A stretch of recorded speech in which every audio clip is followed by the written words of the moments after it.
Hello बच्चों, आज बात करते हैं कि सीयूईटी का एप्लीकेशन फॉर्म कब आने वाला है। सीयूईटी पीजी का आपको पता है एप्लीकेशन फॉर्म आ चुका है और उसका एप्लीकेशन फॉर्म पहले ही आता है और उसका एग्ज़ाम भी पहले ही हो जाता है।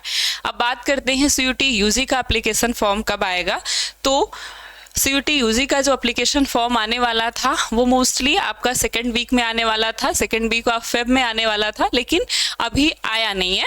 तो मोस्ट प्रोबेबली ये आपका सेकेंड वीक या थर्ड वीक में आपका आ जाएगा, फरवरी के तीसरे सप्ताह में थर्ड वीक में आ जाएगा। और अगर हम बात करें कि एग्ज़ाम डेट क्या होती है इसकी, तो हम देखते हैं हर साल, उस साल 14 को या 15 जून को आपका पेपर हुआ था, 14-15 में पेपर हुआ था। इस बार भी उसी के आसपास या कह सकते हैं उससे पहले, तो आप फर्स्ट वीक या फिर सेकेंड वीक लेके चलिए कि जून के फर्स्ट वीक में या फिर जून के सेकेंड वीक में आपका एग्जाम हो जाने वाला है। मोस्टली फर्स्ट वीक ही मान के चलिए, क्योंकि तब जाके आप अपनी तैयारी को अच्छी कर पाएंगे। तो ऐसे रहता ना कि और जल्दी ही पेपर होने वाला है, जल्दी ही पेपर होने वाला है, तो तैयारी भी अच्छी हो पाएगी।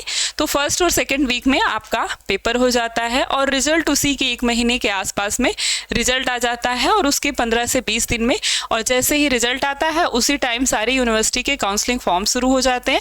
और सारी यूनिवर्सिटी के जो काउंसलिंग फॉर्म शुरू होते हैं और उसी के साथ साथ काउंसलिंग होती है और आपको सीट अलॉट हो जाती है। तो यही प्रोसेस रहेगा आपका। थर्ड वीक ऑफ फेब में जो भी है आपका ये एप्लीकेशन फॉर्म आ जाएगा। आपको डॉक्यूमेंट बता दिए गए हैं कि कौन कौन से डॉक्यूमेंट आपके लिए ज़रूरी हैं और कैसे आपको फॉर्म फिल करना है। तो उन सारे डॉक्यूमेंट्स को आपको रेडी रखना है जब भी आपका एप्लीकेशन फॉर्म आता है। ऐसा नहीं है कि पहले ही दिन आए तो पहले ही दिन आप लोग फिल करना शुरू कर दीजिए। 2-3 दिन रुक जाइए आराम से। जो भी उसमें कभी कभी साइट नहीं चलती है तो उसके अकॉर्डिंग आपको अपना काम करना है। बहुत कभी कभी क्या होता है कि बहुत सारी यूनिवर्सिटीज शो नहीं करती हैं, तो ऐसा नहीं, अगर ऐसे आप फॉर्म फिल कर देते हैं तो आपकी बहुत सारी यूनिवर्सिटी छूट जाएंगी। तो ऐसा नहीं है, नोटिफिकेशन को देखते हुए आपको फॉर्म फिल करना है। जब आपसे कहा जाए कि अब सारी दिक्कत खत्म हो गई है, फॉर्म फिल कर लीजिए, तब जाके आपको फॉर्म फिल करना है। 3-4 दिन वेट करना है कि सारी दिक्कत सही हो जाए, उसके बाद फॉर्म फिल करना है। और ऐसा भी नहीं कि एकदम लास्ट में जाके आप फॉर्म फिल करिए कि 2-3 दिन बचा है उसके बाद आप फॉर्म फिल करिए, क्योंकि उस समय भी साइट नहीं चलती है। तो बेहतर है कि आप 10 से 12 दिन में, जो भी आपका समय है, 10 दिन के बाद बीच में आप 10 से 15 दिन में आप अपना फॉर्म फिल कर लीजिए। और बहुत अच्छे से, अगर उसके बाद अगर कोई डॉक्यूमेंट की ज़रूरत भी रहती है तो 15-20 दिन आपका बचा रहता है, बहुत आराम से आपका डॉक्यूमेंट अपडेट हो जाएगा। ठीक है, तो आपका एग्ज़ाम डेट जो है वो फरवरी के थर्ड वीक में आ सकता है। फर्स्ट और सेकेंड वीक तो आपका चला ही गया है, थर्ड वीक है, और जब बहुत ही जल्द आपका एग्जामिनेशन फॉर्म आ जाएगा। अब इसी के साथ आपको अपनी तैयारी को भी करना है। बहुत सारे बच्चों का एग्जाम खत्म हो गया होगा, बहुत लोगों का चल रहा होगा। इसी के साथ आपको तैयारी करना है। जो भी आपका सिलेबस है, लगभग 12th के ही सिलेबस के बेस्ड पे आपका सीयूईटी का सिलेबस होता है, उसी सिलेबस के अकॉर्डिंग आपको पढ़ना है।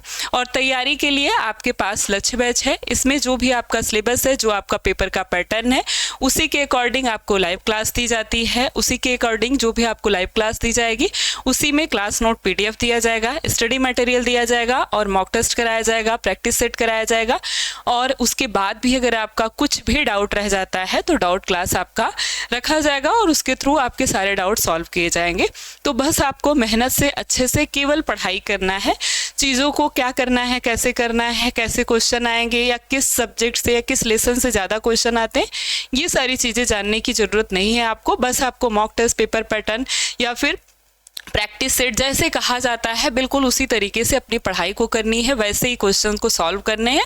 और ज़रूरी है कि आपका बहुत अच्छा नंबर आएगा अगर आप बताए हुए रास्ते पे चलते हैं तो, क्योंकि समय आपके पास बहुत ही कम है। फरवरी आपका बीत रहा है, ये सब फॉर्म फिल करने में, या बहुत सारे बच्चों का एग्जाम नहीं हुआ है, इसमें चला जाएगा। फिर आपके पास बचेगा मार्च और अप्रैल और थोड़ा सा मई का महीना। ठीक है, तो मार्च, अप्रैल, मई आपके पास बस 3 महीने का समय है। और सिलेबस आपका बड़ा है, भले आपने पढ़ा है, लेकिन बहुत सारी चीज़ें ऐसी हैं जो ऐड होंगी। मॉक टेस्ट करना है, प्रैक्टिस सेट करना है, GET पढ़ना है, लैंग्वेज पढ़ना है, तो ये सब में बहुत ज़्यादा टाइम लगने वाला है। इसलिए अपनी तैयारी को अच्छा बनाने के लिए अच्छे से पढ़ाई करिए। और यही 3 महीने का समय है जो आपके भविष्य को अच्छा बना सकता है और बिगाड़ सकता है। तो इसी 3 महीने में अच्छे से लग करके पढ़ाई करिए ताकि अच्छा रिजल्ट आए और अच्छी जगह आपका एडमिशन हो जाए।